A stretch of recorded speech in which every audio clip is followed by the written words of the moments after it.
yo quiero pues empezar obviamente con los agradecimientos, un agradecimiento a Umbral, a la Fundación Cultural Entre Líneas, con quienes he trabajado desde hace tanto tiempo en espacios de formación que me ayudan a establecer algunas de las palabras que presentaré el día de hoy.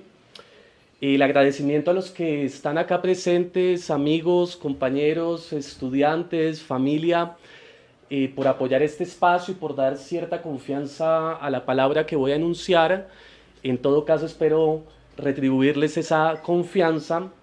Y especialmente hoy quiero agradecer y dedicar esta conferencia a María Gabriela, porque lo que tenga de bueno la conferencia, porque es finalmente con ella con quien desde hace mucho tiempo vengo ejercitándome en ese siempre difícil ejercicio espiritual que es el diálogo. Entonces a ella un agradecimiento como muy especial. En esas conversaciones muchos de los enigmas de cada ser se han venido abriendo y han cobrado su propio sitio y sus propios interrogantes. Y quisiera empezar esta primera sesión con la lectura de un fragmento que me causó honda sorpresa cuando lo leí, quizás también por el momento en el que me encontraba. Es un fragmento de una psicoanalista argentina que se llama Alexandra Cohen, en un texto precioso que tiene por título "Y sin embargo, el amor". Pensar es hacer preguntas, producir hiatos y escansiones que no están dados, ensanchar la geografía de lo posible y de lo decible, ahí donde parece que no hay espacio, que todo está clausurado, que solo resta hacer lo que corresponde, que no hay alternativa. Hacer preguntas, entonces, cobra la forma de un acto. Se hacen preguntas, no están hechas, no vienen preformateadas, no es solamente un ejercicio retórico, no se trata de un mero devaneo intelectual ni de un supuesto autoerotismo. Pensar es separar, puntualizar, precisar, desviar, equivocar sentidos que parecían fijos y coagulados. Me resisto a esa dicotomía antiintelectualista entre el pensar y el hacer, toda vez que considero que pensar es ya el hacer, y si este pensar es público y con otros, queda claro su sesgo político. Pensar en la escena pública es ya un hacer.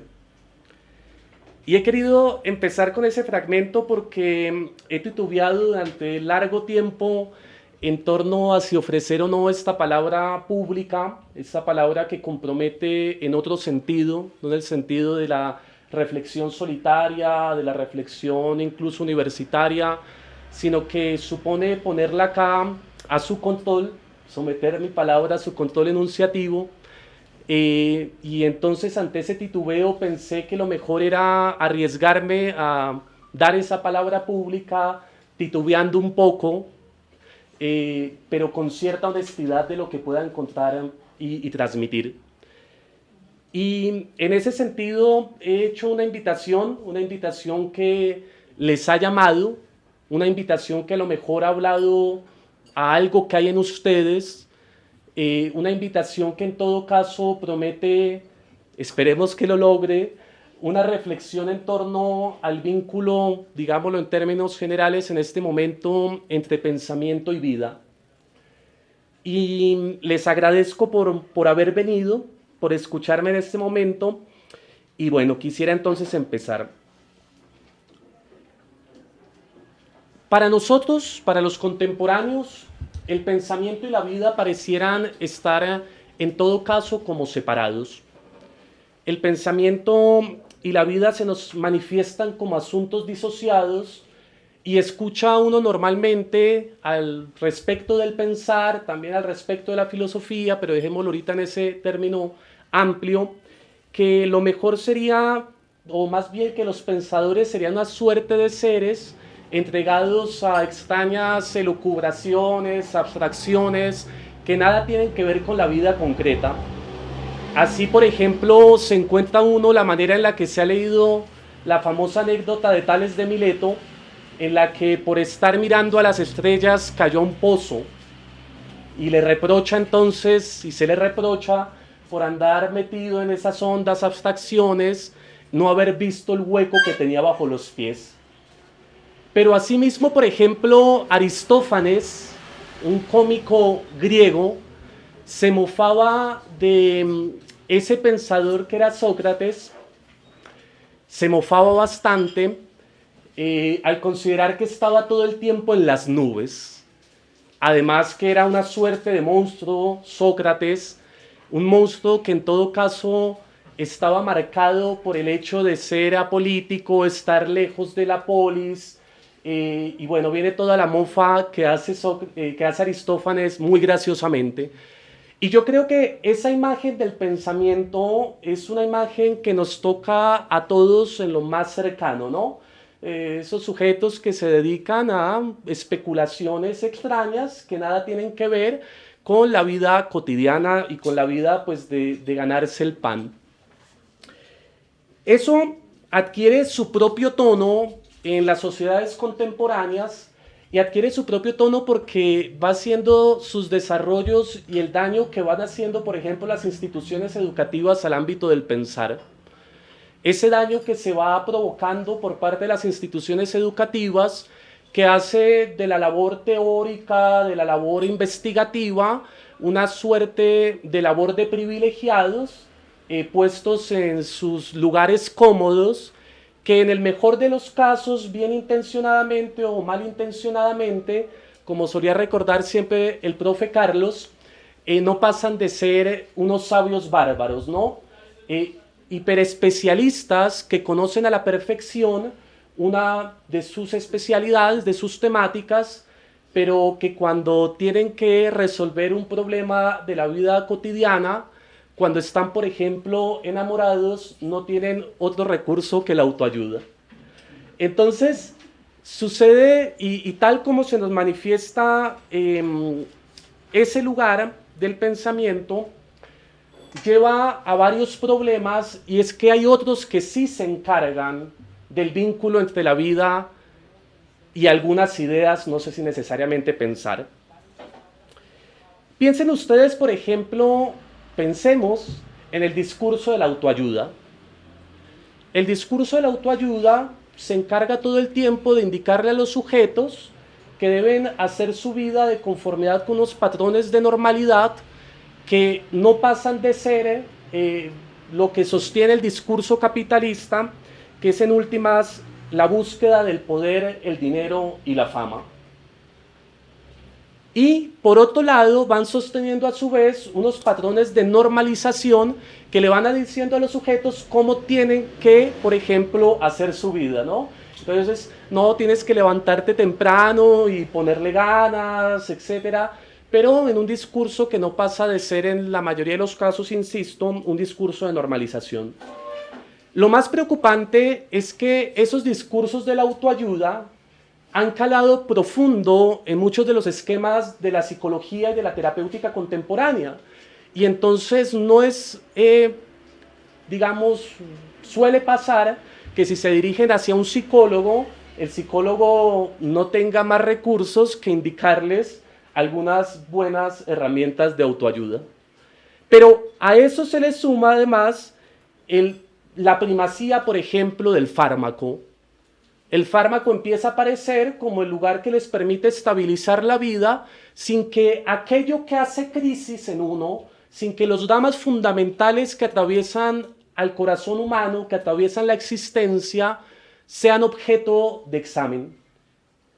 Y sumémosle a eso las manifestaciones de la religiosidad light, esa religión que criticaba tanto Kierkegaard siendo cristiano, como manifestaciones de cristianismo burgués acomodado que no dan cuenta, por ejemplo, del enigma de la fe, sino que más bien se dedican a hacer una buena cantidad de discursos moralizantes que le permiten al sujeto, claro, establecer un sentido para su vida, pero un sentido a costa de la pérdida misma del pensar. Y En esa intención nos encontramos nosotros, los contemporáneos, en esa tensión que se abalanza por un lado hacia considerar que el pensamiento no tiene ningún efecto para la vida cotidiana, que hay que ser, comillas, pragmáticos, que hay que responder a las tareas útiles, y por el otro lado, lo poco que queda para examinar la vida queda cooptado por lógicas que empobrecen la riqueza de la vida humana. Y frente a esa tensión, creo que tenemos que buscar una orientación en una, digamos, estructura social que nos desorienta. Hay que intentar encontrar algunos puntos que permitan más o menos abrir un horizonte para pensar la propia vida. Y en ese sentido, hay dos conceptos que el pensamiento griego supo enlazar muy bien, que supo poner en diálogo, que son los de espiritualidad y conocimiento. La espiritualidad no es únicamente un asunto religioso. Hay que, con el lugar de quienes sostienen la espiritualidad religiosa, admitiendo ese lugar, pero al mismo tiempo hay que disputar el lugar de la espiritualidad para cualquier sujeto. Y por otro lado, enlazar espiritualidad y conocimiento aparece como una tarea en la que los griegos se habían adelantado. Como dice Michel Foucault en la hermenéutica del sujeto, uno de los últimos cursos que dictó, la espiritualidad puede ser entendida fundamentalmente como un conjunto de búsquedas, prácticas y experiencias.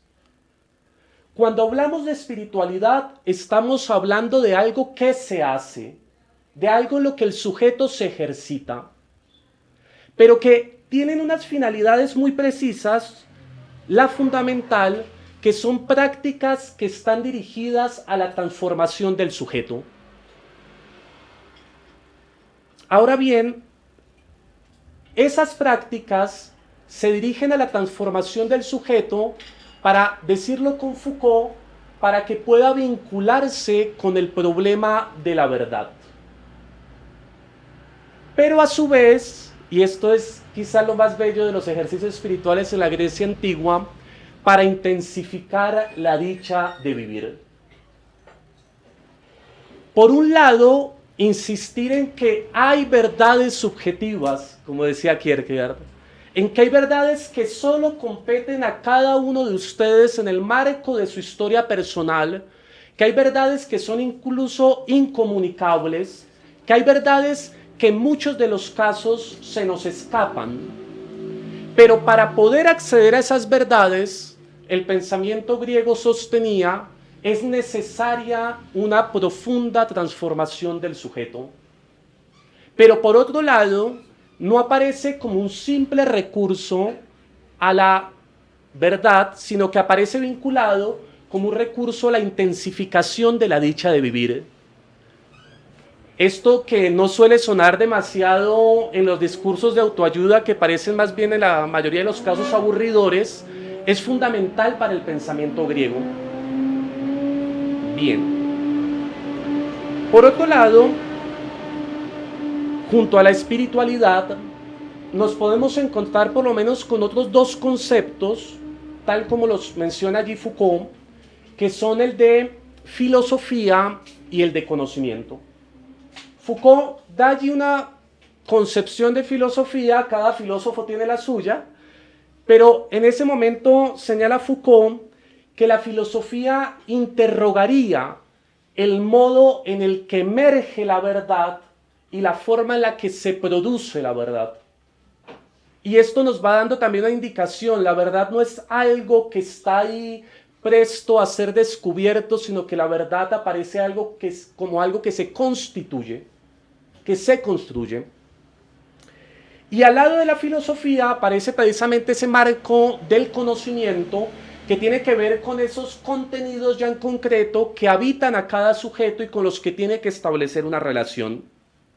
Pues bien, para los griegos, como lo mencionaba, en la lectura que hace Foucault en la hermenéutica del sujeto, la verdad no es algo entonces que se ofrezca inmediatamente, sino que requiere de la conversión. Y esa palabra conversión nos recuerda el discurso cristiano, pero el discurso cristiano la toma del pensamiento griego y requiere la transfiguración del sujeto. En segundo lugar, y esto es muy interesante, el pensamiento griego ofrece diferentes formas para que el sujeto pueda efectuar esa conversión, para que pueda ejercitarse en esa transformación. Por un lado, la siempre demoledora potencia del eros, el amor. El amor aparece como una experiencia fundamental, todos la han vivido, están haciendo caras de que sí, que permite la transformación del sujeto para lo mejor o para lo peor, pero que en todo caso se constituye como una experiencia ontológica, una experiencia de ser, en la medida de que el sujeto se va trastocando. Pero Eros daría para otra conversación de este café filosófico. Al lado de Eros aparece para los griegos la ascesis, el ascético, que también nos suena inmediatamente religioso. Sin embargo, la ascesis no se entendía como un camino de renuncia, a veces la entendemos así, sino fundamentalmente la ascesis se entendía como un trabajo de constitución del propio ser. El ser humano no llega dado al mundo y requiere ser hecho. Y en la medida de que requiere ser hecho, los ejercicios espirituales exigen que nos enseñoremos del mismo acto del que seremos. Y dentro de esa tesis, que uno podría resaltar varias características, uno puede decir que en primer lugar es un trabajo fundamentalmente en cabeza del sujeto. Y es un trabajo, es decir, es una actividad que debe desarrollarse continuamente sobre el propio ser. En segundo lugar, es algo que indica que el ser humano es un ser que se constituye, que no viene dado al mundo. Eso nos ayudaría para pensar una buena cantidad de esencialismos que siempre vuelven en el clima político, ¿no? Que intentan asignar esencias fijas a los sujetos. Y en tercer lugar, esa constitución del propio ser aparece como la posibilidad de devenir otro en relación con tres elementos fundamentales: la relación con el propio ser, la relación con los otros y la relación con el mundo. Y allí es donde se instalan los ejercicios espirituales. En el ámbito de la relación con el propio ser, nos podríamos encontrar, para dar un ejemplo nada agradable, con la conciencia de la finitud. La conciencia de la finitud, o la posibilidad de establecer alguna conciencia frente a la propia finitud, es un asunto siempre complejo. La mayoría de nosotros le damos la espalda a esa verdad que es constitutiva de nuestro ser y terminamos como Iván Illich en los últimos años mirando hacia atrás la vida y diciendo de alguna manera: nunca viví con conciencia de finitud, y en ese sentido nunca tomé la vida, digamos, entre comillas, por el momento, en serio. Los griegos supieron establecer diferentes ejercicios, voy a mencionar algunos, para, por ejemplo, atender al problema de la finitud. Los estoicos, pensadores griegos, decían, y esto era muy interesante, que en las mañanas uno tenía que levantarse y anticipar las posibles desgracias que llegarían en el día: la muerte, el sufrimiento, quedarse sin empleo. Anticipar cada una de esas posibles desgracias para intentar que en el momento en el que llegaran, el sujeto ya estuviera un poco preparado para ellas. Pero también los epicúreos, por ejemplo, recomendaban a los sujetos, y esto es muy bello, liberar, por el contrario de los estoicos, el alma de todas las preocupaciones. Así, por ejemplo, dice en esa bellísima carta, que es Carta Meneceo Epicuro, no hay que temer a la muerte, porque mientras vivimos no existe, y cuando está presente, nosotros no existimos. Vamos a ver que esto no es un recetario, sino que son opciones. En la relación con el otro, en la siempre enigmática, conflictiva y difícil relación con el otro, los griegos también indicaban la necesidad de ejercitarse espiritualmente en esa ascesis. Y por ejemplo, los griegos decían, los epicúreos en este caso, Epicuro, hay que abrir el corazón al afecto mutuo. Bellísimo. Solo si abrimos el corazón al afecto mutuo de los amigos, de los cercanos, podemos hacer un poco más llevable los dramas constitutivos de la existencia. Solo en el encuentro dichoso con el otro, con su palabra, con su presencia, podemos intensificar la dicha de vivir a la par que hacer frente a las preocupaciones y tranquilizarnos un tanto. O en ese mismo sentido, los estoicos, siempre un poco más exigentes moralmente, decían también en la mañana, piensen atentamente con qué estado de ánimo se van a vincular en sus relaciones con los otros. Voy a ser sereno el día de hoy, voy a intentar cultivar la alegría y llevar esa alegría y esa serenidad al vínculo con los otros. Y finalmente, en relación con el mundo, en ese ejercicio de ascesis, se señalaban diferentes ejercicios espirituales. Decía, por ejemplo, Epicuro, contemplar en el vacío el nacimiento de las cosas. O como lo dice Hölderlin, dejar que las cosas se nos acerquen. Detenerse a observar lo que parece absolutamente cotidiano y que por ser tan cotidiano se nos escapa. Detenerse a observar el sol naciente, la noche, sentir el frío, la mirada del otro. Esos gestos de ascesis, esos ejercicios espirituales, nos llevan finalmente a decir, por ejemplo, junto a Heráclito, aquí también están presentes los dioses. Cuando Heráclito dice, aquí también están presentes los dioses, Guthrie dice, para los griegos, Dios es algo, digámoslo en esos términos por el momento, que me asombra. Eros es un dios porque me asombra.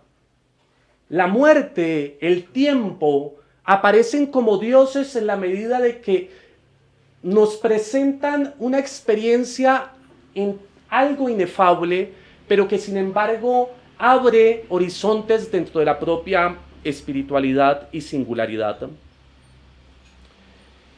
Y finalmente, dentro de estas tres características que se podrían encontrar en el vínculo entre espiritualidad y conocimiento, uno podría decir que el acceso a la verdad, y esto es algo que también sostiene el psicoanálisis, produce efectos en el sujeto. No necesariamente los más maravillosos, ¿no? No queremos encontrarnos con nuestras propias verdades, pero a la par, solo en el vínculo, en el diálogo con esas verdades, es posible que emerja una vida que se tome en serio, digamos, por el momento. ¿Qué pasó? Si se sostuvo durante largo tiempo los ejercicios espirituales, si alcanzaron a llegar a la primera mística cristiana, ¿qué sucedió como para que ahora a los contemporáneos el conocimiento se nos presente como algo escindido de las transformaciones del sujeto? Foucault da una indicación él lo rastrea históricamente más lejos, no voy a tener ese detalle, pero señala que en la instalación de la modernidad el conocimiento aparece como algo a lo que se accede sin que haya ninguna transformación del sujeto. Yo puedo sostener un método, acceder a un par de textos, hacer una investigación en el laboratorio, y eso, además la fijeza del sujeto, permite que el acto de conocimiento sea más o menos objetivo y puro y que ya no se requiera ninguna transformación por parte del sujeto. Sin embargo, para nosotros que queremos hacer frente a las problemáticas de nuestro tiempo y en todo caso que quisiéramos que la vida se intensificara en la dicha de vivir, se nos exige volver a prestar atención sobre la relación entre espiritualidad y conocimiento. Y es allí donde aparece la figura de Sócrates. En algunos textos han llamado a Sócrates el enigma de Atenas. Está el Sócrates de Aristófanes, el Sócrates de Platón, el Sócrates de Jenofonte, para dar referencias de los griegos, pero está el Sócrates de Kierkegaard, está el Sócrates de Nietzsche, está el Sócrates de Pierre Hadot, ahí más o menos está el Sócrates de Hegel. Es decir, Sócrates aparece como un enigma para nosotros contemporáneos, tanto como era enigma para los de su época, tanto como es enigma para Alcibiades, que lo busca al final del banquete y dice: Sócrates es atopos, está fuera de lugar. Tiene que ver mucho eso con la experiencia amorosa. Dice Plutarco: la mayoría imagina que la filosofía consiste en discutir desde lo alto de una cátedra y profesar cursos sobre textos, pero lo que no llega a comprender esa gente es la filosofía ininterrumpida que vemos ejercer cada día de manera perfectamente igual a sí misma. Sócrates no hacía disponer gradas para los auditorios, no se sentaba en una cátedra profesoral, no tenía horario fijo para discutir o pasearse con sus discípulos, pero a veces, bromeando con ellos o bebiendo, oyendo a la guerra o al ágora con ellos, y por último, yendo a la prisión y bebiendo el veneno, filosofó. Fue el primero en mostrar que en todo lo que nos sucede y en todo lo que hacemos, la vida cotidiana da la posibilidad de filosofar. Esta cita de Plutarco me pareció fundamental porque nos posiciona en primer lugar frente a la filosofía y a la filosofía en el centro de la vida cotidiana. Los profesores universitarios se han adueñado del discurso filosófico y con cierta a veces vanidad y erudición, diría Heráclito, mucha erudición no enseña comprensión, van inhabilitando a los otros para de alguna manera hacerse a un capital cultural que les permite sostener sus vanidades, etc., pero que impide en todo caso recordar que la filosofía está en el centro de la vida. En cada momento es posible filosofar, dice Plutarco, refiriendo a Sócrates. Y en ese mismo sentido nos recuerda una segunda cosa, y es que, lo mencionaba antes, como lo señala Heidegger también, lo que nos es más cercano, la cotidianidad, es a veces aquello que está más lejano al ámbito del pensar. Freud también lo dice de alguna manera en la interpretación de los sueños. Y, en tercer lugar, nos pone en el centro la figura de Sócrates. Bien, lo sabemos. Sócrates, y a Sócrates le ha dicho el oráculo, lo decía una vez Juan Fernando Mejía, profesor de la Javeriana, antiguo profesor de la Javeriana de Filosofía Antigua, decía: cuando el oráculo le indica algo a alguien hay que tener cuidado. Normalmente esos presagios no llegan a muy buen puerto. Bueno, le dicen, tal como está en la apología, a un amigo de Sócrates, tras preguntar quién es el hombre más sabio, que es Sócrates. Y ustedes lo saben muy bien, Sócrates desconfía un tanto de esa afirmación, no cree tener ese tipo de conocimientos, y entonces se va incómodamente, más bien a incomodar a todo al que se encuentra y que considera tiene más o menos un saber sobre algo. Entonces, bueno, señor Eutifrón, usted se vincula con las labores del sacerdote, usted debe saber qué es la piedad. Y entonces empieza a interrogar a Eutifrón, pregunta tras pregunta, hasta que Eutifrón termina diciendo, bueno, yo no sé qué es la piedad. Así reiterativamente, ¿no? Bien incómodo. Ahora, esa posición de Sócrates, que se ha descrito como la ironía socrática, ese ponerse en la posición del que no sabe, para mostrar a su vez cómo es el otro el que tiene un conjunto de opiniones demasiado fijas que le impiden pensar, permite una transformación fundamental en los sujetos. No hay quien escuche a Sócrates sin ser tocado en su ser.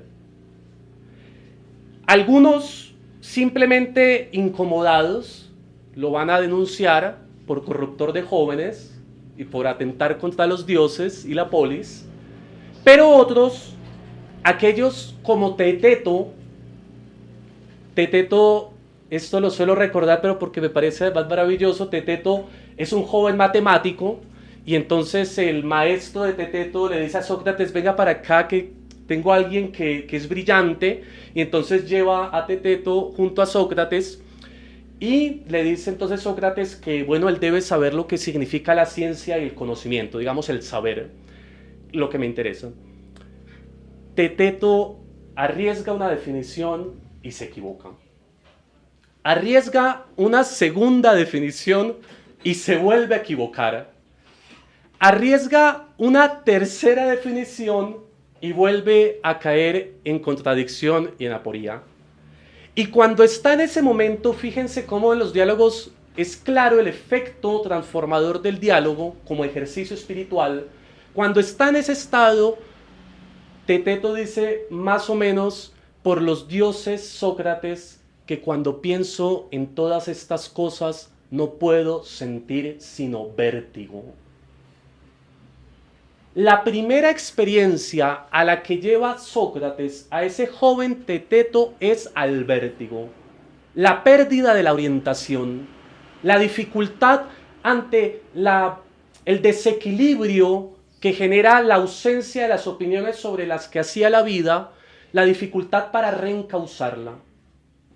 Y Sócrates le responde de inmediato, más o menos, que razón tenía su maestro en señalar que tenía disposición filosófica, porque lo propio de el pensador, del filósofo, es el asombro. Hay algo de vértigo en la filosofía. Más bien, hay algo de vértigo en la vida que la filosofía se atreve a nombrar. Mientras la mayoría de los discursos intentan taponar el vértigo, intentan taponar el agujero, como diría Lacan, intentan taponar lo real, los filósofos intentan ver de frente al abismo. Pero no es solo desorientación, eso es otro asunto. Me interesa en este momento, no es solo desorientación, hay también la esperanza de acceder a algo de ese saber, si no sería puro pasmo. Pero vemos desde ese primer momento en esos ejemplos que el diálogo con Sócrates es un diálogo que está en la capacidad de transformar la vida del sujeto que está dialogando. Y esto es bastante interesante ante el conjunto de profesores universitarios que duran 2 horas hablando en un gesto casi que obsesivo, sin mirar nunca la cara de los estudiantes que no les están prestando atención. Es una brecha la que se ha hecho en las formas del discurso universitario. Así, en la figura de Sócrates, verdad y saber no pueden simplemente disociarse verdad y saber no pueden simplemente diferenciarse, excluirse, sino que verdad y saber están en una profunda relación. Y en la apología de Sócrates, y llegamos allí a la palabra, a la frase con la que les hacía esta invitación, dice en un fragmento Sócrates: una vida sin examen no tiene objeto vivirla para el hombre. Una vida sin examen no tiene objeto vivirla. En la apología, Sócrates ha sido acusado, como les decía, por corromper a los jóvenes, por no creer en los dioses, afirmación un poco ambigua que él mismo va a intentar disputar a lo largo del diálogo. Y aunque la acusación no llevaba necesariamente a la muerte, bien dice Nietzsche que las dos grandes muertes de la humanidad parecieran más bien suicidios, eso es otro asunto, pero aunque la acusación no llevaba directamente a la condena a muerte, lo que sí se le exigía a Sócrates era que para no ser condenado tuviera que renunciar y descreer de los principios bajo los cuales había estructurado su propia vida. Sócrates no lo hace, tanto así que llega directamente a el juicio, a hacer lo que siempre ha hecho, de nuevo, con uno de sus acusadores, a interrogarlo. Pero además, Sócrates menciona algunas características con las que querría ir cerrando para que podamos conversar, que son fundamentales. La primera: los seres humanos nos ocupamos de un sinfín de asuntos. El trabajo, las ocupaciones del dinero, los honores, el reconocimiento. Y dice Sócrates: ¿y por qué no somos capaces de ocuparnos de nuestra propia vida? Es la primera inquietud que va dejando Sócrates en aquellos con los que conversa. Pero en segundo lugar, en ese mismo apartado, uno puede ver, y esto es súper importante, que para hablar del ocuparse de sí mismo, del cuidado de sí, no hay un recetario. No vamos a encontrar un libro en el que van a haber unas instrucciones a la manera de máximas y reglas que nos van a decir cómo hay que vivir. Lo singular de esto es que solo hubo un Sócrates, que solo hubo un Kierkegaard, que solo hubo un Nietzsche, que estuvieron en la capacidad de interrogar sus propias vidas y de vivir de conformidad con el misterio de su singularidad y de la verdad que los habitaba. En tercer lugar, supone ese diálogo, es también una invitación a la lectura del diálogo, un continuo examen del propio pensamiento y de la propia sensibilidad, a la manera de una meditación. No solo dejar que el torrente del pensamiento, en la mayoría de las veces caótico, se enseñoree de nosotros, sino intentar siquiera atender a ese torrente de pensamiento para poder revisar por qué pienso aquello que pienso. La asociación libre en psicoanálisis es bien interesante a propósito de eso. Pero a su vez, un examen continuo de la propia sensibilidad. Y ese examen continuo de la propia sensibilidad, quizás el más complejo, quiere decir hacernos las preguntas más incómodas.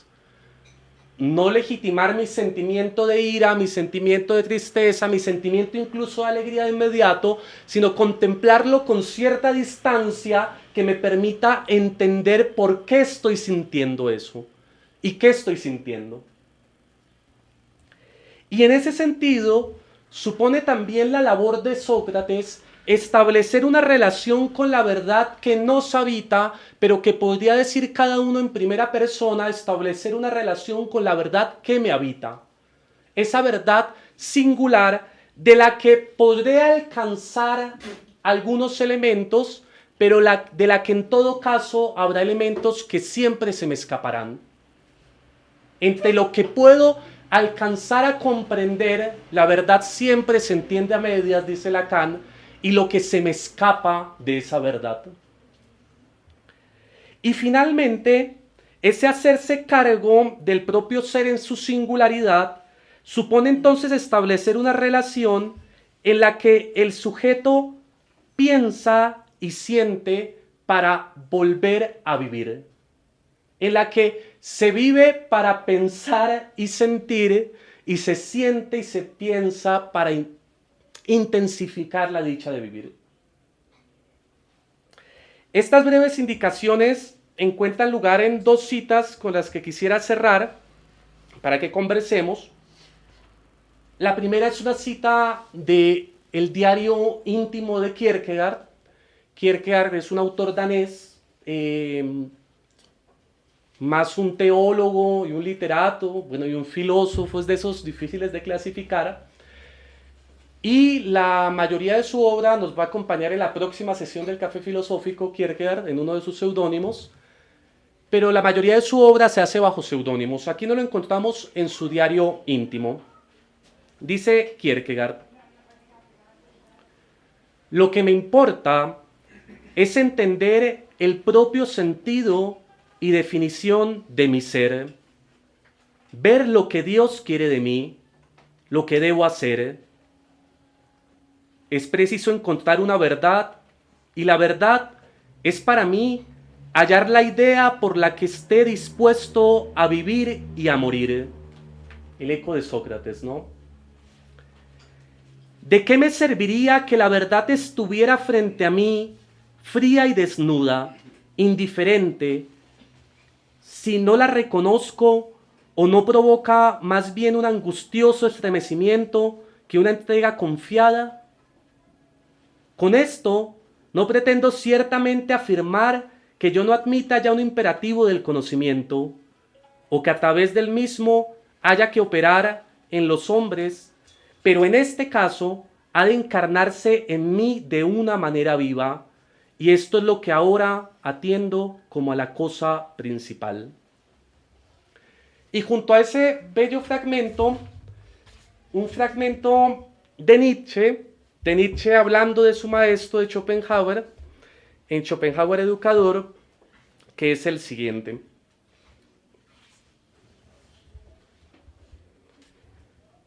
pero aun cuando el futuro no nos dejase tener esperanzas de nada, nuestra singular existencia, precisamente en este ahora, nos alienta de la manera más enérgica a vivir según nuestra propia medida y nuestra propia ley.